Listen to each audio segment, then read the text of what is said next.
Hello, everyone. My name is Professor Mira Pantic, and welcome to the Global Newsroom. Today's lecture is going to be brief, and the reason for that is because I prepared for you multiple videos to watch, and these videos, I believe, will tell a story better than I will. What I want you to focus on today is look at these events that we're going to cover and think about what would be the best way to tell a story, and also reflect on the year or the decade when this event happened and look at what kind of tools did journalists use to disseminate information about the event, about these events. So let me share my screen with you and start a slideshow. So today's lecture is about great news events across the globe. What do you think? Why is it important to report about big events across the globe? What makes them relevant to us? What makes them interesting? Reporting about great news events that happen across the globe has an impact on public opinion. It has an impact on how we form our attitudes and beliefs about a specific issue. Just think about what is happening in Gaza right now and how it affects the public opinion in the United States. So people reacted to the events in Gaza by organizing protests in the United States. And that is in a specific example, how like our exposure to news stories about relevant big events across the globe have an impact on public opinion. And public opinion then can influence decisions made by government leaders of great nations. What is the difference between reporting several decades ago versus reporting in today's news environment? So just think about, let's say, the Vietnam War. We were receiving information predominantly from the official sources, the government. So what does it mean? We had to rely on that type of information. In today's news environment, we're not only receiving information from government sources, but we also receive information from big media outlets. We also receive information from citizen journalists, from people who directly witness events, and then they share information with us on social media. The problem, however, just like with the Vietnam War, we were limited with respect to sources. We relied on news agencies and official government sources to acquire information, but we face this limited amount of sources and limited amount of information about that event. But today we have this overwhelming amount of information, and the problem we are facing is that we're not certain if every information we receive is relevant or not, whether it's fake or whether it's real, because as we talked before, when we talked about social media and journalism, we talked how it is challenging to detect whether some information from Ukraine represents a deep fake, false image, fake news, or if it is real. So it takes a lot of effort and time to verify information. So with digital technologies, we definitely have this greater access to information that about events and issues that happen abroad. And aside from that, the news content itself has changed and diversified. So the reports today about events have become as important as the events themselves. So how do we report on it? Which multimedia elements do we use to portray events? What kind of TV medium was the most prominent in covering this specific event? So we will see this through specific examples that I prepared for you for today. But as I mentioned, we'll go through them just briefly because I prepared videos for you, and then you can watch further what happened during those events, because these events are some reports that I selected, and you will see that they include images from those specific events that I didn't include in this video lecture, so you will watch them separately. One such example of a great news event is election protests in Iran. What happened? So as you know, Iran is a country where that faces constant issues when it comes to press freedom. So if you look at the Reporters Without Borders map, if you look at the World Press Freedom Index, you will see that Iran is always marked red, which means that the country really lacks press freedom. So what happened during 2009 elections, Iranians were not happy with Mahmoud Ahmadinejad, the incumbent, being their president.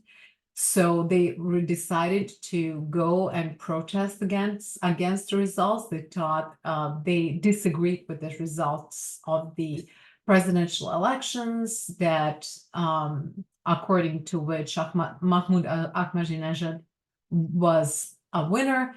And then what happened in 2009 is that the government wanted to suppress information about the presidential elections. They wanted to suppress information about the people who were protesting against the presidential elections, but they were unable to do so because people started spreading information over the internet and social media of what was happening in the streets of Tehran. So one thing that happened was the death of a young Iranian woman. She was a student who was shot by a police officer, and killing this young student was recorded, and people started sharing the video of it online, and that affected others to go and start protesting against the results. So videos portraying protests posted on YouTube provided television networks with raw material. So we can see from this example in 2009 that the internet and social media played a big role in making people protest against the presidential elections results that they thought were not real. They were against it. So they thought that Mahmoud Ahmadinejad did not win the elections. So this is one example. Another example is the earthquake in Haiti. In this case, the biggest role in covering the event was performed by the CNN. What happened in Haiti was that a 7-magnitude earthquake hit Haiti. It devastated it in 2010, and the death toll was more than 200,000 people. The network that was supplying us with the information about the event was CNN. It kept providing live reports, it kept providing interviews, it kept portraying what was going on there and the struggles of the people in Haiti who were affected by the earthquake.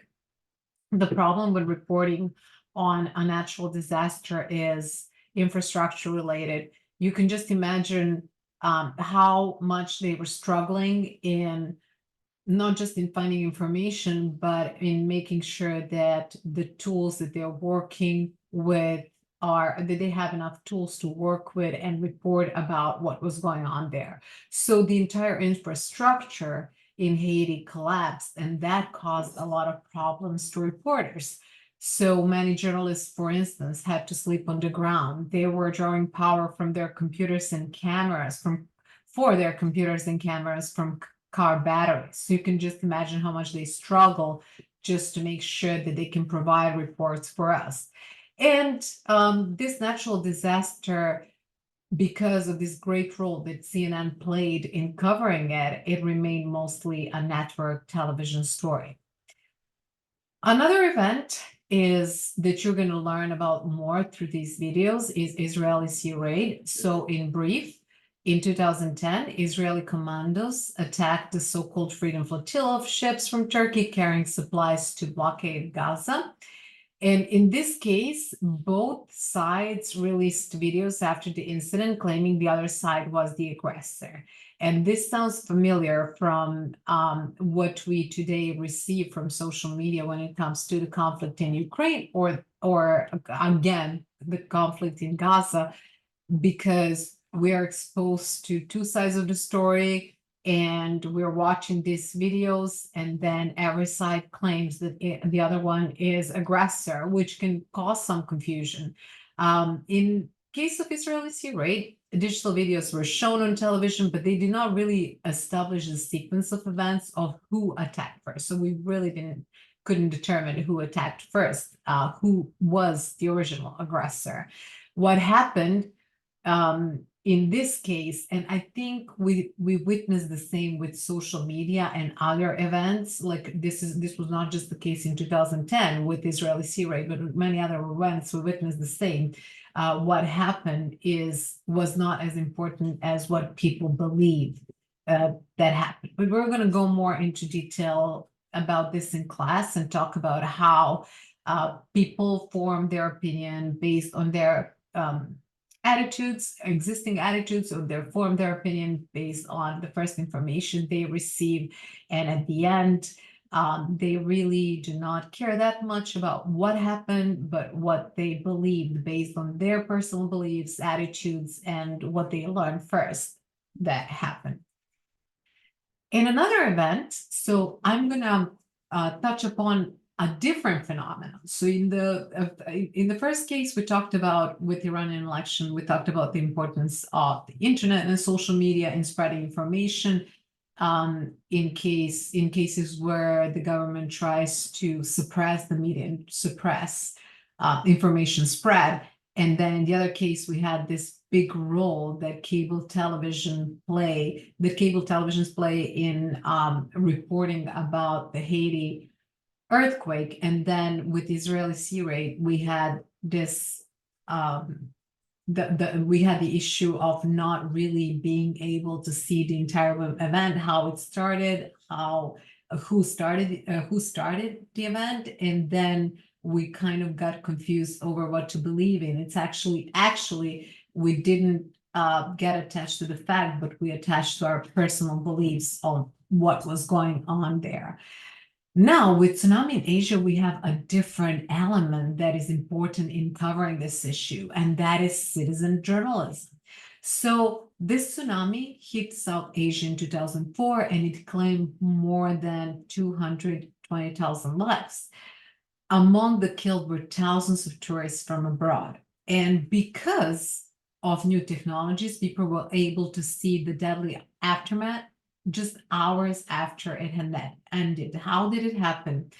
Those who were taking pictures and taking videos of the tsunami were tourists predominantly. So they were capturing the moment with their phones, and then they were sharing these images with news organizations. So they helped immensely with covering tsunami in South Asia. So this was one of the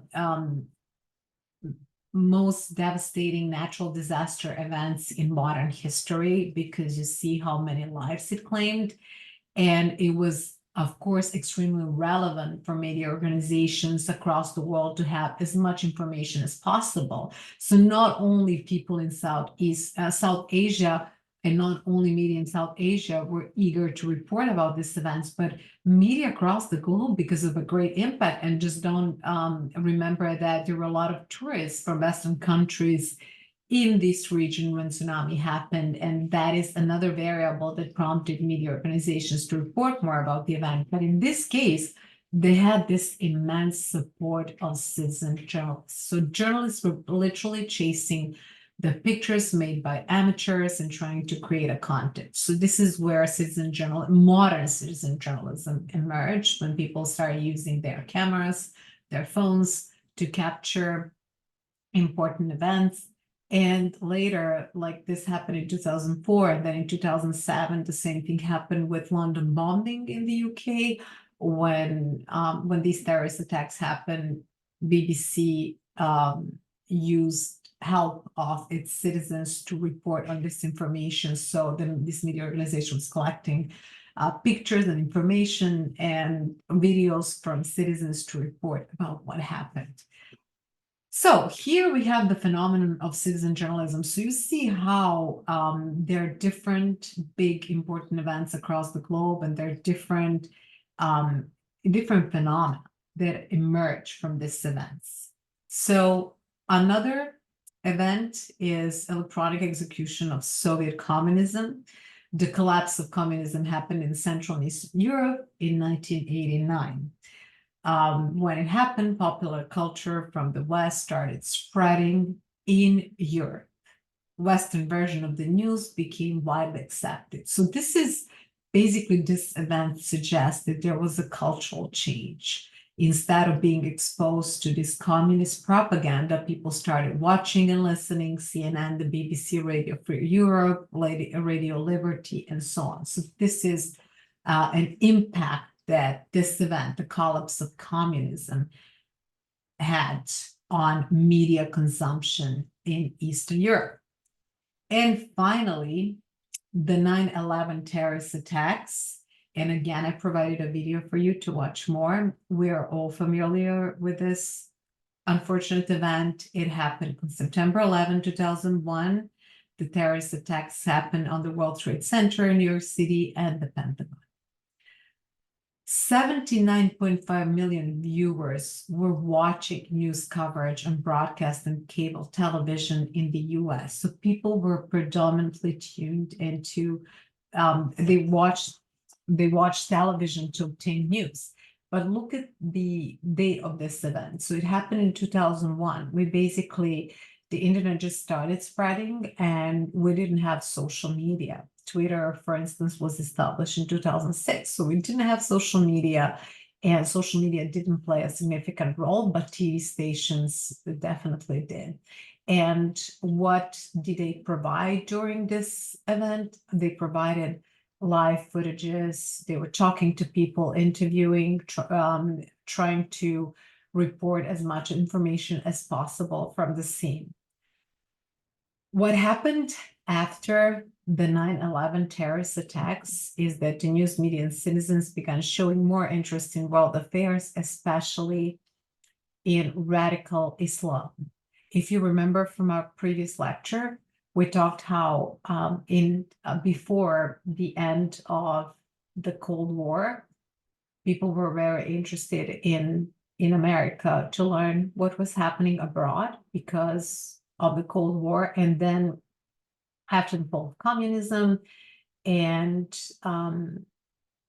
after when the Cold War officially ended, let's say with the fall of the Berlin Wall in 1981 and with the dissolution of the Soviet Union in 1991, it was when people started turning more into the local news. And that was this period in the 90s when their interest in the news dropped significantly. But then after 9/11 happened, they started paying more attention to what was happening abroad, especially they started learning more about radical Islam and terrorism.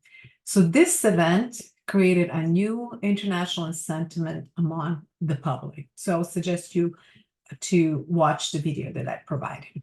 So let's see, today in this brief lecture, I just wanted to reflect on several events and to explain briefly what the media role was in this event. We'll talk definitely more about it in class.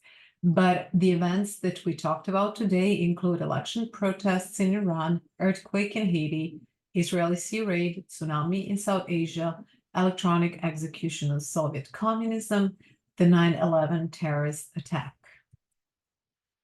Now, after watching this lecture, I want you to write an essay and respond to several questions. They include, what was the media role in Iran's elections? Which event marked the emergence of citizen journalism? How would you describe journalism performed by citizens? What kind of impact did 9/11 attacks have on international news consumption in the United States? And once you complete answering these questions, post your answers under global news events in classes and write about 250 words. So again, we will definitely talk more about these events in class. I want you to watch the videos that I provided, and if you have any questions, just feel free to send me an email. Thank you very much for your attention. Have a great day, and I will see you soon. Bye-bye.